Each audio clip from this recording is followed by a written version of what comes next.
दोस्तों, क्या 22 जनवरी को राम लला के प्राण प्रतिष्ठा समारोह में भगवान राम स्वयं अपने साक्षात स्वरूप में मौजूद रहेंगे?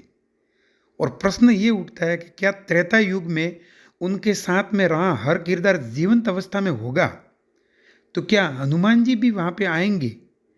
और जटायु की बात दोस्तों आई, तो क्या वास्तव में अयोध्या में वाया मिल्कीपुर जटायु के वंशज अर्थात गिद्ध भी आ गए हैं क्या? ऐसे ढेर सारे अनेक सवाल दोस्तों जहनो दिल में लोगों के उमड़ रहे हैं। दोस्तों, ये आस्था है या चमत्कार? और वास्तव में चमत्कार होता भी है क्या? अब दोस्तों, धर्म में आस्था रखने वाले जहाँ इसे आस्था और चमत्कार से जोड़कर देख रहे हैं, वही साइंटिफिक टेम्पर रखने वाले लोग थर्मामीटर लेकर इसका रहस्य पता करने में जुट गए हैं। और कोई न कोई दोस्तों पर्यावरणीय कारण इसमें सामने आ ही जाएगा। मीडिया जहां इस मामले को लेकर, कौन सा मामला? एक तो वो है कि भाई वाया मिल्कीपुर अयोध्या में जटायु के वंशज अर्थात गिद्ध और गिद्धों के टोले आ गए हैं। और इसमें कई वीडियो भी आए हैं जो आप देख सकते हैं। तो मीडिया इस मामले को लेकर हाइप बनाने में जुटा हुआ है और फेसबुक हो कि कोई सोशल मीडिया, हर जगह इसकी चर्चा है। बहुत फिजाओं में ये बातें वायरल हो रही है।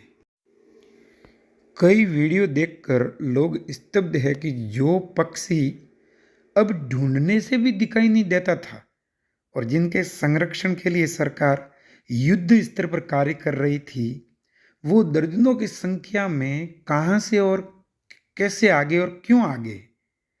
और दिलचस्प बात तो दोस्तों ये है कि केंद्र या किसी भी राज्य द्वारा चलाए जा रहे गिद्ध संरक्षण केंद्र में भी आज इतने जटायु वंशज नहीं है जितने इस वक्त अयोध्या में आ गए हैं, ऐसा कहा जा रहा है। लेकिन दोस्तों, वाकई में इस रहस्य है या ये क्या बात है? विज्ञान क्या कहती है इसके बारे में? लेकिन एक बार रामायण में जरूर नज़र झांकनी होगी। ये जटायु आखिर है कौन? रामायण में प्रसंग आता है कि माता सीता का अपहरण करके जब रावण ले जा रहे थे, तो माता सीता की रक्षा के लिए जटायु ने रावण से युद्ध किया था। गिद्धराज अर्थात गिद्धों के राजा, जिन्होंने श्री राम की बाहों में प्राण त्याग कर वैकुंठ प्राप्त किया था। और दोस्तों, अयोध्या में जो मंदिर की प्राण प्रतिष्ठा होने जा रही है, तो 22 जनवरी को सबसे पहले जटायु पूजन होगा और जटायु का मंदिर भी बन गया है।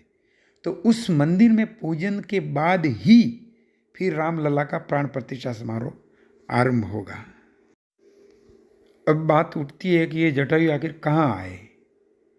तो कह रहे हैं दोस्तों कि जटायु राज के वंशज मिल्कीपुर अयोध्या के धरोली गांव में पहुंचकर डेरा डाल चुके हैं। लगभग विलुप्त हो चुकी इस प्रजाति के गिद्ध कई वर्षों के बाद में मिल्कीपुर की धरती पर उड़ान भरते नजर आए हैं। तो वहाँ के ग्रामीणों में कौतूहल और खुशी का माहौल बना हुआ है। लोग कह रहे हैं कि राम मंदिर प्राण प्रतिष्ठा से पहले प्रभु राम के भक्त पहुँचने लगे हैं। इसमें एक बात और है दोस्तों कि रावण द्वारा सीता जी के हर लेने का जो समाचार है ना, अपहरण होने का, वो सबसे पहले घायल अवस्था में महाराज जटायु द्वारा ही प्रभु श्री राम जी को दिया गया था। तो प्रकृति दोस्तों एक बार फिर मुस्कुरा रही है। काफ़ी वर्षों से आपने दोस्तों देखा होगा कि कई प्रकार की चिड़ियाएँ, कई प्रकार के पक्षी, ये गिद्ध वगैरह, मुझे खुद याद है जब बचपन में हम छोटे थे तो आसमान में ये गिद्ध चक्कर लगाते, जिनको हमारे यहाँ मारवाड़ी भाषा में समड़ी बोलते थे। तो समड़ियों के झुंड होते थे और आसमान में ऐसे उड़ती थी जैसे हेलीकॉप्टर उड़ रहा हो, बिल्कुल घुमावदार। लेकिन पिछले काफ़ी वर्षों से और काफ़ी प्रकार के पौधे भी नष्ट हो गए, पक्षी भी विलुप्त हो गए, लेकिन अब फिर से ये वापस देखने को मिल रहे हैं। तो सत्य क्या है, असत्य क्या है, विज्ञान क्या कहती है? अब विज्ञान ये कहती है कि हर एक चीज़, कोई भी वस्तु हो, एक मुझे उदाहरण याद आ गया। तो साइंस कहती है कि उसकी परछाई पड़नी चाहिए, अर्थात छाया, प्रतिरूप। लेकिन जगन्नाथपुरी उड़ीसा में एक मंदिर है भगवान जगन्नाथ का, इतना बड़ा मंदिर है, उसकी कहीं परछाई नहीं पड़ती। हाउ कैन दिस पॉसिबल, ये कैसे संभव है? अब उस मंदिर के आसपास सभी जगह पे पक्षी पंखी बैठते हैं, इतना बड़ा मंदिर है, लेकिन दोस्तों उस मंदिर पे कोई पक्षी नहीं बैठता। आखिर क्यों? कभी सोचना दोस्तों इन बातों को। और वहाँ पे जो प्रसाद बनता है 7 घड़े या 11 घड़ों में, 11 कलश में, तो होना तो ये चाहिए कि जो सबसे नीचे वाला जो आग के संपर्क में रहता है घड़ा, कलश, उसमें सबसे पहले पकना चाहिए। और सबसे ऊपर वाला तो चूंकि आग के संपर्क में भी नहीं है, तो उसमें सबसे लास्ट में गर्मी पहुंचनी चाहिए। लेकिन होता दोस्तों उल्टा है, जो सबसे ऊपर वाला होता है उसमें सबसे पहले प्रसाद पक जाता है। How can this possible? विज्ञान अलग है, आस्था अलग है दोस्तों। दोस्तों अयोध्या में 22 जनवरी 2024 को जो आ रही है, उसमें उसी दिन भगवान श्री राम लला, भगवान श्री राम मंदिर का प्राण प्रतिष्ठा महामहोत्सव है। तो दोस्तों उसमें इससे पहले ये जो जटायु का बहुत वायरल हो रहा है ये बातें, ये वीडियो, तो कई सारे प्रश्न जहनो दिल में उठते हैं। जहाँ तक विज्ञान की बात है दोस्तों, विज्ञान किसी भी बात को तर्क की कसौटी पे कस के फिर प्रमाणित करता है, अर्थात प्रयोग करके सिद्ध करता है कि ये होगा, इसी के अंतर्गत। लेकिन एक और बात दोस्तों है कि आस्था का जहाँ तक सवाल है, आस्था एक अलग विषय है।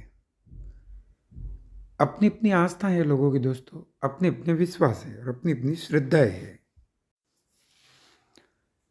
एक और बात है दोस्तों कि कहते हैं कि इन हवाओं में, फिजाओं में नेगेटिव और पॉजिटिव एनर्जियाँ दोनों है।